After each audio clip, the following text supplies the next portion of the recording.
झारखंड विधानसभा का चुनाव है और ऐसे मौके पे कहा जाता है कि तमाम प्रत्याशी अपने अपने तरीके से तैयारी में लगे हुए हैं। और सबसे अहम बात कही जा सकती है कि झारखंड में जब आदिवासी इलाकों की बातचीत की जाए तो वहां की एक अलग भूमिका होती है और किस तरीके से तमाम चीजें चल रही हैं। हम लगातार लोगों से बातचीत कर रहे हैं। मांडर विधानसभा की बातचीत की जाए तो शिल्पी नेहा तिर्की जी यहाँ से हैं और वो लगातार गाँव में जा रही हैं, लोगों से बातचीत कर रही हैं। किस तरीके की तैयारी है जरा उनसे मिलेंगे, क्योंकि वे लगातार जब गाँव में पहुंच रही हैं तो कई चीजों का बात कर रही हैं। शिल्पी जी, जिस तरीके का माहौल है विधानसभा के चुनाव को लेकर के, और आपका जो इलाका खास करके मांडर का इलाका है, ये थोड़ा रांची से सटा इलाका है, जागरूक इलाका है, लोग तमाम चीजों को समझते हैं। आप जिस तरीके से चुनावी मैदान में हैं, किस तरीके की चीजों को देख रहे हैं, इस इलाके में क्या लग रहा है, किस तरीके से आप जा रही हैं? देखिए, मांडर विधानसभा ऐसा क्षेत्र है जिसमें मुझे लगता है हमेशा यहाँ पे बीजेपी और बंधु तिर्की जी के बीच में कड़ा मुकाबला रहा है और हमेशा वो विजय भी हुए हैं। कारण ये है कि वो बहुत जमीनी स्तर के नेता रहे हैं, लगातार लोगों के बीच में रह के काम किए हैं, अपने स्तर से विकास भी किए हैं। और अब जो कमान मेरे हाथ में आया है तो मैं भी उनके ही रास्ते में चल रही हूँ। एक जमीनी स्तर से अपना मैंने एक लोगों के बीच में लोकप्रियता को बिल्डअप किया है और यही कारण है कि आज खास करके विशेष रूप से युवाओं में और महिलाओं में एक समझ है। वो जानते हैं कि दीदी अगर कुछ बता रही हैं तो वो सोच समझ के हमारे लिए, हमारे पक्ष में, हमारे हित में बोल रही हैं। तो वो ओवर द टाइम हुआ है, लोगों का प्यार है, स्नेह है जो मिल रहा है। मगर हाँ, हम लोग लगातार मेहनत कर रहे हैं और सरकार की जो कल्याणकारी योजनाएं हैं, क्योंकि 3 साल में 2 साल कोविड माइनस कर लिया जाए तो 3 साल में जो काम सरकार ने किया है, महागठबंधन की सरकार ने, उसे हम जन जन तक पहुंचाने का काम कर रहे हैं। कई सवाल हो रहे हैं, खास करके राज्य में जिस तरीके का माहौल है, जिस तरीके से परिस्थितियां हैं, राज्य गठन का अपना उद्देश्य था। कई जगहों से इस बात की चर्चा आ रही थी कि अब खास करके युवाओं को सामने आना चाहिए राजनीति के मैदान में, शिक्षित लोगों का ज्यादा से ज्यादा प्रवेश होना चाहिए, लोगों के साथ भागीदारी निभा सके, इसकी भी जानकारी होनी चाहिए। तो आप कहीं ना कहीं स्थानीय हैं, ग्राउंड स्तर पर रहकर पली बढ़ी हैं, आपकी शिक्षा भी अच्छी से हुई है और आप तमाम चीजों को देखकर आज राजनीतिक मैदान में हैं। किस तरीके से अपने आप को यहाँ पे स्थापित करेंगे और लोगों को किस तरीके से एक विकास के साथ जोड़ने की पहल कर पाएंगे? देखिए, समय बदल रहा है, समय के साथ शिक्षा बहुत ही अहम है। मेरा खास शिक्षा और रोजगार बहुत ही अहम है, इसलिए मेरा खास फोकस आने वाले समय में यही रहेगा। क्योंकि मैं खुद कॉर्पोरेट से आती हूँ, मेरा खुद एक बैकग्राउंड रहा है और शिक्षा भी मेरा अच्छा रहा है। तो मैं प्रयास करूंगी कि शिक्षा का स्तर को यहाँ बेहतरीन किया जाए। उसके लिए मैंने पहल भी किया है। यहाँ बेड़ो कॉलेज और मांडर कॉलेज में 13 करोड़ लागत से नए नए भवन बनाए जा रहे हैं ताकि उसमें नए वोकेशनल कोर्सेज जैसे MBA हो, स्किल डेवलपमेंट कोर्सेज हो, वो तमाम चीजें भी कराया जा सके। अभी तो बच्चों का इतना ज्यादा वहां पे मतलब जनसंख्या है कॉलेज में कि सीट नहीं होने के कारण बच्चों को रांची जाना पड़ता था। अब कम से कम ये होगा कि नए कोर्स एडिशन के साथ जितने हमारे क्षेत्र के बच्चे हैं सभी को अकोमोडेट किया जाएगा और आने वाले समय में अगर हो सके तो उसे एक यूनिवर्सिटी का भी रूप देने का हम लोग प्रयास करेंगे। साथ ही साथ छोटे छोटे जो माइक्रो स्मॉल एंटरप्राइजेस होता है उसको भी यहाँ पे सेटअप करने का मैं प्रयास कर रही हूँ ताकि जो महिलाएं हैं उनको रोजगार से जोड़ा जा सके। मुझे लगता है महिलाओं को आप सशक्त करेंगे तो आप पूरे परिवार को सशक्त करते हैं और इनडायरेक्टली आप पूरे समाज को सशक्त करते हैं। तो इन तमाम चीजों में मैं काम करने के लिए आगे बढ़ रही हूँ। जैसे कि गांव की बात की जाए, गांव के इलाकों की बातचीत की जाए, आपने जिस तरीके से महिलाओं का जिक्र किया, तो महिलाएं खास करके अपने रोजगार को लेकर के, अपनी आर्थिक स्थिति को मजबूत करके आगे बढ़ने की कोशिश करती हैं। सरकार ने एक योजना लाई है, मैया सम्मान योजना, कितना सार्थक दिख रहा है आपको? क्योंकि आप जब गांव में जा रही हैं तो महिलाओं से भी बातचीत करेंगी और इसका कितना लाभ उनको दिखाई पड़ रहा है और इसे किस रूप में वे ले पा रही हैं? देखिए, महिलाओं को सशक्त करने के लिए ये जो मैया सम्मान योजना लाया गया है ये बहुत ही बेहतरीन योजना है और आज गांव घर में आप जाएंगे तो तमाम महिलाएं इससे लाभान्वित हो रही हैं। और ये सच बात भी है। बहुत सारे, देखिए हमारा क्योंकि आदिवासी बहुल इलाका है, बहुत सारे लोग रांची काम करने भी जाते हैं। रोजगार कभी कभी सुखाड़ जब पड़ जाता है तो यहाँ से रांची जाते हैं, 7 दिन जाते हैं, तब 5 दिन जाते हैं, तब जाके वो 1000 रुपया कमा के लाते हैं। तो एक सरकार ने तो बहुत ठोस कदम उठाया है, कुछ छोटा सा उनको मतलब एक बढ़ावा दिया है और मुझे लगता है दिसंबर से तो ये 2500 रुपया भी होने वाला है अगर हमारी सरकार वापसी करती है तो। और मुझे लगता है इससे निश्चित रूप से हमारी जो महिलाएं हैं वो सशक्त होंगी और साथ ही साथ उनका मनोबल भी बढ़ेगा। एक सवाल और होता है खास करके जैसे कि हम लोग बातचीत करते कि राज्य गठन की बात जब चर्चा होती है तब जाकर ये चर्चा थी राज्य गठन में कई ऐसे उम्मीदें थी, कुछ उद्देश्य थे, खास करके जो रोजगार को लेकर आपने चर्चा की। 5वीं अनुसूची के तहत कहीं न कहीं आदिवासियों के अधिकार की चर्चा होती है। इन सारी चीजों को लेकर आप कैसे बढ़ेंगे, क्योंकि अभी भी इस पे चर्चा हो रही है कि अभी कई चीजें अधूरी रह गई हैं जिसको लेकर आगे कई कदम उठाने बात। देखिए, ये राज तो जब गठन हुआ तो ये सीधे भाजपा के हाथ में गया और भाजपा ने इस राज का केवल और केवल शोषण किया है।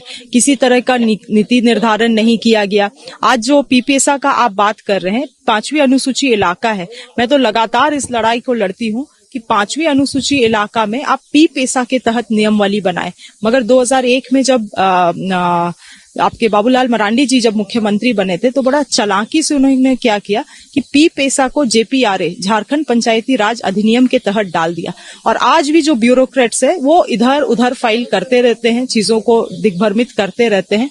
मैंने इस बात को विधानसभा में भी उठाया है और लगातार प्रयासरत हूं और मुझे लगता है ये कहीं ना कहीं अब लोगों को भी समझ में आ रहा है। जो हमारे जो माननीय मुख्यमंत्री हैं वो भी इन चीजों को समझे, हेमंत दादा भी समझे हैं कि पीपीएसआ को ही जो नियमावली है उसको पीपीएसआ के तहत ही लागू किया जाए, ना कि जेपीआरए के तहत। एक बड़ा मसला खास करके सामने आता है कि जैसे कि हम लोग जब बातचीत करते हैं तो जब यहाँ एक बड़ा कानून पहले से लागू है, सीएनटी एसपीटी एक्ट राज्य में कई जगहों पे है और ऐसे मौके पे जमीन की लूट काफी हो रही है। बंधु तिर्की जो आपके पिताजी हैं, विधायकी के समय में हमारी लगातार जब बातचीत होती थी इस मुद्दे पे बड़ी ही गंभीरता से वे बातचीत करते रहे हैं अपने इलाके में भी और पूरे राज्य की बातचीत की जाए। आप यहाँ आई हैं, जिस तरीके से अब जाकर राजनीति में आ रही हैं, इस मुद्दे को किस रूप में लेकर जाएंगे, क्योंकि अभी भी जमीन की लूट को लेकर जो सवाल खड़े हो रहे हैं वो अभी भी अधूरी लगती हैं और कई लोग इसी को लेकर आगे बढ़ते जा रहे हैं। बड़े माफिया कहीं न कहीं अब राजनीति में भी दिखाई पड़ने लगे हैं और हो सकता है कि आने वाले समय में वे और भी सक्रिय होते नजर आएंगे। इनको रोकने और दबाने के लिए आप लोग किस तरीके से आगे बढ़ेंगे? देखिए, मेरे पिताजी तो इस चीज का लड़ाई लड़े कि आदिवासियों का जमीन इस राज्य में बचे। कहीं ना कहीं उसी षड्यंत्र में इनको ये करते हुए उनका सदस्यता भी चला गया। आज जो सीएनटी एसपीटी कानून का आप बात करते हैं, भाजपा का सरकार, रघुवर दास का सरकार जब 2014 में यहाँ पे बनी थी उस समय इन्होंने 3 मिनट में विधानसभा के अंदर मात्र 3 मिनट में ये संशोधन पारित किया था और सीएनटी एसपीटी कानून में बदलाव लाने का कोशिश किया था ताकि जो जमीन है, आदिवासी जमीन है, उसको आसानी से यहाँ खरीद बिक्री किया जा सके।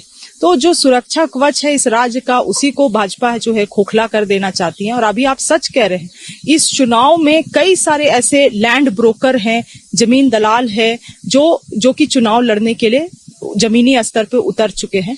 और मुझे लगता है ये केवल और केवल सत्ता में इसीलिए आना चाहते हैं ताकि सत्ता का पावर रहे, एडमिनिस्ट्रेशन पावर रहे, तो ये जो चीजों को जो अभी इलीगली कर रहे हैं वो और खुलेआम कर सके, इसीलिए सत्ता में आने का इनका पूरा प्रयास है। बहुत सारे ऐसे लोग खड़े हुए हैं और मुझे लगता है समय आने में इसका खुलासा भी किया जाएगा। स्थानीय नीति एक बड़ा मुद्दा रहा है, खास करके आप देखती होंगी कि जब से आप अपना एजुकेशन ली, पढ़ाई की, बाहर भी गई, यहाँ के लोगों के भी संपर्क में रही, गांव में भी आ रही हैं, अभी भी लग रहा है स्थानीय नीति और नियोजन नीति, ये दो जो मुद्दे हैं युवाओं को काफी प्रभावित कर रहे हैं। युवा परेशान भी हैं इसको लेकर के। रघुवर सरकार में एक कट ऑफ डेट लाया गया था तो उसको लेकर भी थोड़ा विवाद हुआ, लेकिन अब जाकर कहा जा रहा है कि उस पर भी अब आगे अड़चन जो थी उसे रोकने की, दूर करने की कोशिश जरूर की जा सकेगी। आप इसे किस रूप में लेंगे, क्योंकि अभी भी कई चीजें आएंगी, बातचीत होंगी तो लोग सवाल आपसे भी करेंगे कि स्थानीय नीति और नियोजन नीति को लेकर आपकी सरकार अगर आती है तो किस तरीके से काम कर पाएगी? देखिए, हम लोगों का सरकार एक पहल करने का काम किया। हम लोगों ने ही स्पेशल सत्र बुला के 1932 को विधानसभा से पारित किया। ये तो मतलब 1985 का भी समर्थन करते हैं और ये 1932 का भी समर्थन करते हैं। तो इनसे दोगलापन, इनसे ज्यादा तो किसी का है नहीं, भाजपा के और आजसू के नेताओं से ज्यादा। तो हम लोगों ने कम से कम पारित किया। मगर आज सवाल भाजपा के नेताओं से ये होना चाहिए कि ये आज भी क्या कारण है कि वहां पे फंसा हुआ है, राज्यपाल के भवन में क्यों फंसा हुआ है। राज्यपाल को आगे बढ़ाना चाहिए, यस नो कुछ तो आप जवाब दीजिए। ना सरना धर्म कोड में ये कुछ बोलते हैं, ना यहाँ के स्थानीय नीतियों में कुछ बोलते हैं। तो इन्हीं के, देखिए, ये चाहते ही नहीं है कि ये राज कभी सुलझे। ये चाहते हैं हमें जाति धर्म में बांट के इतना उलझा दिया जाए, जो हमेशा से ये करते आए हैं, ताकि इस राज का जो मुद्दा है उस पे कभी चर्चा ही ना हो। इसी तरह से लोग केवल जाति धर्म पे वोट करते रहे और ये राज को इसी तरह से लूटते रहे। अभी भी बहुत सारा गीद नजर है इस राज्य में, मगर हम लोग लगातार प्रयासरत है और मुझे लगता है हमारी सरकार ने जन सुरक्षा में, सामाजिक सुरक्षा में ऐसा काम किया भी है, चाहे वो मैया सम्मान योजना हो या बिजली बिल माफी हो या किसान ऋण माफी हो। आज लोगों का समर्थन इस सरकार के प्रति है। एक अंतिम सवाल करेंगे आपसे। जिस तरीके से बंधु जी जिस तरीके से काम किए, लंबा समय गुजारा, काफी लड़ाइयां लड़ी, काफी जद्दोजहद भी उनको अपने जीवन में काफी कुछ देखने को मिला है, कई परेशानियों से भी वे गुजरे हैं, कई सपने जो उनके अधूरे रह गए हैं, कैसे आप पूरा करेंगे, क्या लगता है? क्योंकि कहीं ना कहीं आप जब राजनीति में आई हैं तो कई सपने उनके जो हैं उसको भी सामने रखकर आपको काम करने की जरूरत महसूस हो रही, कैसे जाना चाहेंगे आप? देखिए, मैं यही बोलना चाहूंगी कि मैंने तो पुत्री धर्म निभाया है और सब चीज को छोड़ के उनका जो राजनीति था, उनका जो लड़ाई था, संघर्ष था, उसी को बढ़ाने के लिए हम राजनीति में आए, विधायकी में आए। और मुझे लगता है वो संतुष्ट है, 50% संतुष्ट है, क्योंकि उन्हीं का काम को, उन्हीं के जनता को मैं उनके लिए संभाल रही हूँ। तो एक पारिवारिक संबंध क्योंकि यहाँ के लोगों के साथ उनका रहा है और अब उस पारिवारिक संबंध को हम निभा रहे हैं। और आगने वाले समय में जो 50% है वो तब संतुष्ट होंगे जब इस पूरे झारखंड को, ना केवल मांडर को, पूरे झारखंड को मैं एक बेहतर दिशा दे पाऊंगी। जब तमाम चीजें चल रही हैं और जिस तरीके से चुनावी माहौल है, और ऐसे मौके पे निश्चित तौर पे कहा जा सकता है कि मांडर का जो इलाका होगा उसमें कई चुनौतियों के साथ शिल्पा नेहा तिर्की जी आगे बढ़ रही हैं। चुनाव के मैदान में क्या कुछ होगा ये तो जनता तय करेगी, लेकिन साफ तौर पे कहा जा सकता है कि ये विधानसभा सभी प्रत्याशियों के लिए एक बड़ी चुनौती के रूप में सामने आ सकेगी। सहयोगी पिंटू के साथ राकेश कुमार, TV45 मांडर।